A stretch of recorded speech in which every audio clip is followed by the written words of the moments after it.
तख्त बदल दो, ताज बदल दो।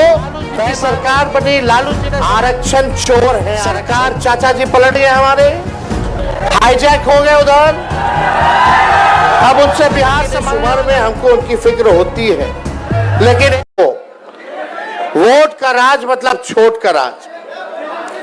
और ये भाजपा के लोग, एनडीए के लोग मिल करके आप लोगों का अधिकार ही नहीं बल्कि आप लोगों के अस्तित्व को मिटाना चाहते हैं।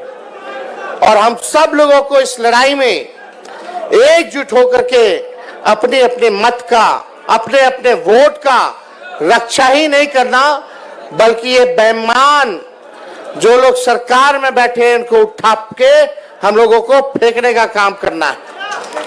सत्ता पलट करना है कि नहीं करना है? तो उससे पहले तो आपको अपने वोट की रक्षा करनी पड़ेगी। नहीं तो और राज्यों जैसे ये बेईमान जो है वोट की चोरी करते रहेंगे और राज करते रहेंगे। इसलिए हम लोग बोलते हैं तख्त बदल दो, ताज बदल दो, बेईमानों का राज बदल दो। तो देखिए, कुछ दिन पहले ही हम यहाँ आए थे, कर्पूरी जी का जयंती हम लोगों ने मनाया था।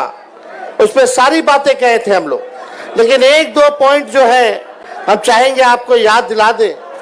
हम लोगों की कर्पूरी जी ने सबसे पहली बार जो है आरक्षण दिया, उसके बाद लालू जी की सरकार बनी, लालू जी ने सामाजिक न्याय कर्पूरी जी के काम को जो है आगे बढ़ाकर आरक्षण बढ़ाया।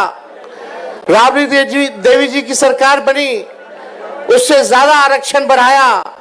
और जब हम लोगों की 17 महीने की महागठबंधन की सरकार बनी तो सबसे ज्यादा आरक्षण हम लोगों ने दिया और 65% आरक्षण हम लोगों ने बढ़ाया, टोटल 75% EWS को मिला करके। हम लोग जानते थे ये भाजपा वाले आरक्षण चोर हैं, आरक्षण चोर। वोट चोर तो है ही, ये लोग आरक्षण चोर भी हैं। सरकार चाचा जी पलट गए हमारे, हाईजैक हो गए उधर। अब उनसे बिहार संभलने वाला नहीं है। अब दिल्ली से मोदी जी, अमित शाह जी सरकार चला रहे हैं, लेकिन इस उम्र में हमको उनकी फिक्र होती है। लेकिन एक बात तय है कि अब वो बिहार चलाने योग्य अब नहीं रह गए। रह गए क्या? तो आप लोग समझो कौन चला रहा है सरकार? भाजपा, आरएसएस। अब आप लोगों को तय करना है कि नेहरू जी, बीपी मंडल जी, कर्पूरी जी, अंबेडकर जी की धारा एक तरफ है और दूसरी धारा गोवलकर और गोडसे की है। आप लोग कौन से धारा को चुनने का काम कीजिएगा? कैसी सरकार चाहिए ये आप लोगों को तय करना है। ये भाजपा वाले लोग आरक्षण चोर, हम लोगों ने जो आरक्षण बढ़ाया था इसको खत्म कर दिया।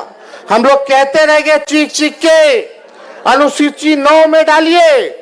जैसे तमिलनाडु में आरक्षण सुरक्षित है, वैसे बिहार में जो महागठबंधन की सरकार ने आरक्षण बढ़ाया था इसको सुरक्षित करने की जरूरत है। और यही नहीं, अगर आप लोग सरकार बनाइएगा तो आप जानते हैं मंडल कमीशन की जितनी सिफारिशें थी केवल 4 से 5 ही % इंप्लीमेंट हुआ है।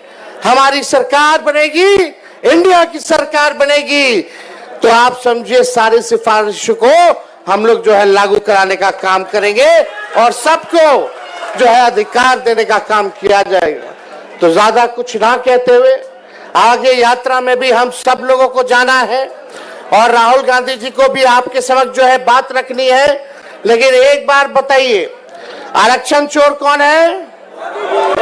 जोर से बोलिए।